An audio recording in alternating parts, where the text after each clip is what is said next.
जलन। ममता बहुत ही सीधी और प्यारी लड़की थी, वहीं सुनील एक सरल और आगे बढ़ने की सोच रखने वाला लड़का। सुनील, बेटा सुनील कहाँ है? अरे जरा एक गिलास पानी तो दे दो। हाँ माँ, अभी आया।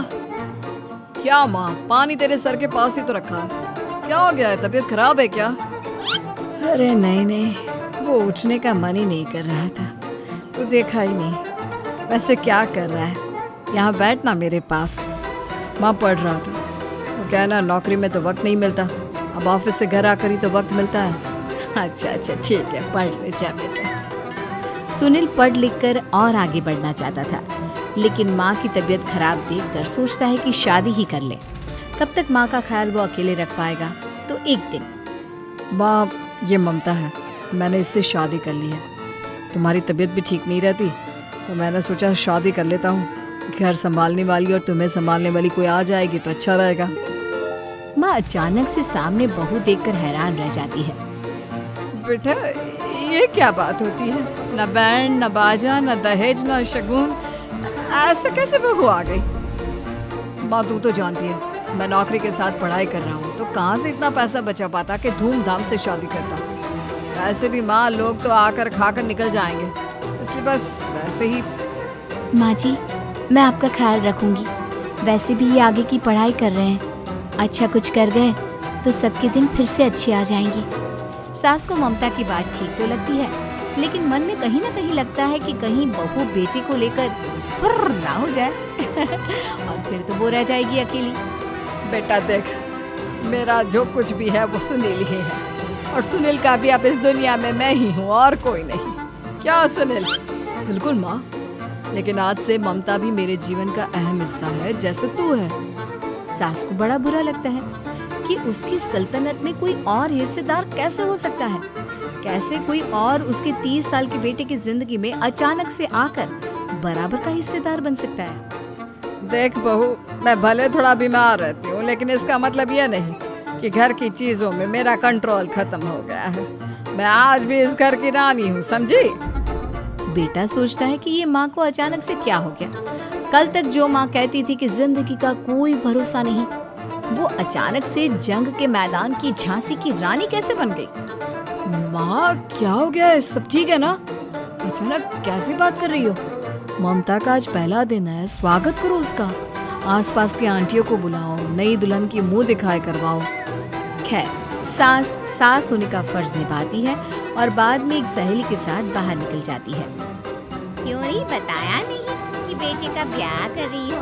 वैसे तो सारा दिन हम ही में घुसी रहती हो।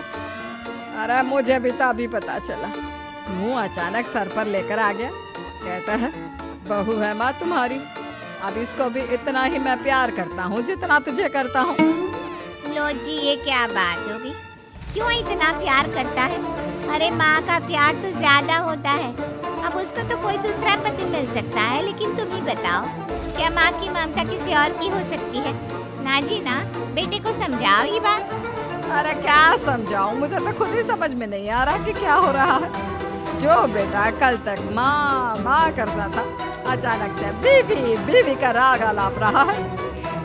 देखा, उसकी बीवी ना सुंदर और जवान है।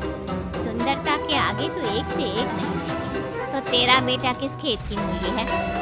सास को भी समझ में आ जाता है कि बहू की सुंदरता के आगे माँ का प्यार किसी काम का नहीं। उधर बीवी, ए जी, अम्मा जी सहेलियों को छोड़ने गई थी, अभी तक आई नहीं, हम देख आए क्या? अरे रहने दो ना, आ जाएंगी। कहाँ जाएगी, उनकी आदत है, एक बार जाती है तो पूरी पंचायत खत्म करके ही आती है। अच्छा ही है, खाना वाना खा कर गई होगी। छोड़ो ना, घूमेगी तो खाना पचेगा, नहीं तो ऐसे ही खाट पकड़ लेगी।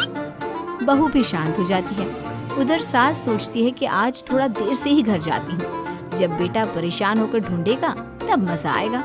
बीवी को खुद ही पता चल जाएगा कि माँ के आगे उसकी दाल नहीं गलेगी। लेकिन वहीं दूसरी ओर घर पर, ए जी, माँ जी अभी भी नहीं आई, हमको तो घबराहट हो रही है कि क्या करें, जाकर पता करें किसी के घर। अच्छा, कहाँ जाओगी ये भी बता दो। पहला दिन है तुम्हारा इस घर में और एक ही दिन में मोहल्ला छानोगी क्या? हाँ तो आप भी तो नहीं जा रहे हैं ना, हमको फिक्र हो रही है। अरे यार, ये रोज का है अम्मा का, खाओ और सो जाओ। बस फिर क्या था, बेटा बहू खाना खाते हैं और कमरे में सोने चले जाते हैं। उधर जब सास को कोई देखने नहीं आता तो बाहर का घर आ जाती है, जहाँ वो देखती है कि सारे घर की लाइट्स बंद हैं। सास को गुस्सा आता है, बहू, ममता बहू कहाँ हो? लेकिन सारे दिन की थकी बहू को ऐसी नींद आती है जैसे किसी ने भांग की गोली खिला दी हो। वो तो नहीं उठती। उठकर आ जाता है बेटा। क्या बात है अम्मा, काहे चिल्ला रही हो? अरे सो जाओ ना, सुबह की थकी है बहू, वो सो रही है। जोर से बोलोगी तो नींद खुल जाएगी उसकी। माँ को गुस्सा आ जाता है। फिलहाल तो सो जाती है, लेकिन मन ही मन ढेर सारा जहर बहू के लिए भरा होता है।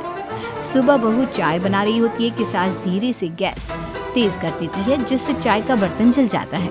और जैसे ही बहू चाय का बर्तन उठाती है, उसका हाथ जल जाता है। मेरा हाथ जल गया। वो जोर जोर से चिल्लाकर इधर उधर भागती है कि सास थोड़ी देर में उसके हाथ में पानी डाल देती है। हाय रे बहू, क्या कर रही हो? पहली बार रसोई छुई हो क्या? सासू माँ गलती से गैस तेज रह गई थी और बर्तन जल गया, जिससे मेरा हाथ जल गया। अरे कितना गंदा दाग, छी छी छी छी, मुझे तो उल्टी आ रही है तेरा गला हुआ मांस देखकर। तू ना मुझे अभी साथ से खाना मत लगाना। बहू भी खुद का हाथ देखती है तो उसे भी रोना आ जाता है। कुछ दिनों के बाद सास की सहेली आती है, बहू चाय बनाकर लाती है। उसके जाने के बाद सहेली कहती है, बहू की सुंदरता ऐसी है कि कोई भी दीवाना हो जाए। वैसे तेरे बेटे का क्या हाल है? अरे वैसा ही है, बहू के पीछे लट्टू। क्या करूं, कुछ समझ में नहीं आ रहा। मैंने तो बहू के चेहरे पर दिवाली के पटाखे की चक्री फेंक दी, उसका पूरा चेहरा जल गया। अब देखो ना रही सुंदरता, और ना ही अब मेरा बेटा उसे पूछता है। अरे अब तो वो उसे छोड़कर दूसरी भी देखने को बोल गया है मुझे। बहू सारी बात सुन रही होती है। आंटी एक बात बताइए, क्या भरोसा है कि दूसरी सही आए और आपके अनुसार रहे? देखिए आंटी, मेरी सासू माँ को गलत बात सिखाने की जरूरत नहीं है। हमारा परिवार साथ में खुशी से रह रहा है। देख बहू, मेरी सहेली की बेइज्जती ना कर, वही अच्छा रहेगा तेरे लिए, समझी? बहू नहीं मानती है। वो बार बार उनकी सहेली को घर से निकल जाने को कहती है। तभी सास की सहेली पास के चूल्हे से लकड़ी लाकर बहू के चेहरे पर लगा देती है। बहू जोर जोर से रोने लगती है। अरे ये क्या कर दिया? मैंने कहा किया, ये तो तूने किया। तू ही नहीं चाहती थी कि बहू बेटी के साथ रहे, भला मैं क्यों करूंगी? मैं तो चली, निपटो अब। बहू रो रही होती है, दर्द से चिल्ला रही होती है, लेकिन सास उसे डॉक्टर के पास नहीं ले जाती। तभी पति आता है। क्या हो गया ममता? ये दाग कैसे लगा? कैसे जली? ममता कुछ नहीं कहती, बस दर्द से करा रही होती है। पति माँ की तरफ देखता है। हो ना हो माँ, ये पक्का आपका काम है। आप ही ममता से जला करती थी ना। देखना माँ, अब पुलिस आएगी, केस बनेगा, लेकिन पहले मैं ममता को अस्पताल लेकर जा रहा हूँ। सभी अस्पताल जाते हैं, जहाँ डॉक्टर ममता की सास से कहते हैं, आपने तो नहीं जलाया ना बहू को? अब ममता की सास के तो पसीने छूट रहे होते हैं। वो घबरा कर कहती है, ना ना डॉक्टर साहब, कैसी बात करते हैं? हम क्या जलाएंगे अपनी बहू को? डॉक्टर ममता के पति से पूछते हैं, देखिए, क्योंकि ये ससुराल में जली है तो मामला पुलिस का बनता है, तो आप पहले पुलिस को बुलाइए, तभी इलाज पूरा होगा। सास डर जाती है कि अब तो बच्ची जिंदगी जेल में ही रहना होगा। रहने दीजिए ना, पुलिस को क्यों बुलाना? सारी हंसी खत्म हो जाएगी जब पुलिस के डंडे पड़ेंगे। बहू को जलाना भले ही बहुत आसान हो, लेकिन उसके बाद सारी जिंदगी जेल की हवा खाना। सास डर जाती है। पुलिस आती है, पास लेटी दर्द से करा रही ममता स्टेटमेंट देती है। तो क्या हुआ था? कैसे जली आप? ममता पास खड़ी सास को देखती है। बेटी बताओ, कैसे जल गई तुम? ओए, काका का किरण वाली शाहरुख, चुप, बिल्कुल चुप। सास चुप। सभी इंतजार करते हैं कि ममता क्या बोलेगी। जी मैं खाना बना रही थी, लकड़ी उड़कर मेरे ऊपर गिर गई और मैं जल गई। सास बहू की बात सुनकर रोने लगती है। देखा माँ, कितनी समझदार है ममता। ये चाहती तो, हाँ बेटा, ये चाहती तो मैं आज जेल में होती। मुझे माफ कर दे, मैं आगे से अभी कभी ऐसा नहीं करूंगी। बहू के साथ मिलकर रहूंगी, मुझे माफ कर दे।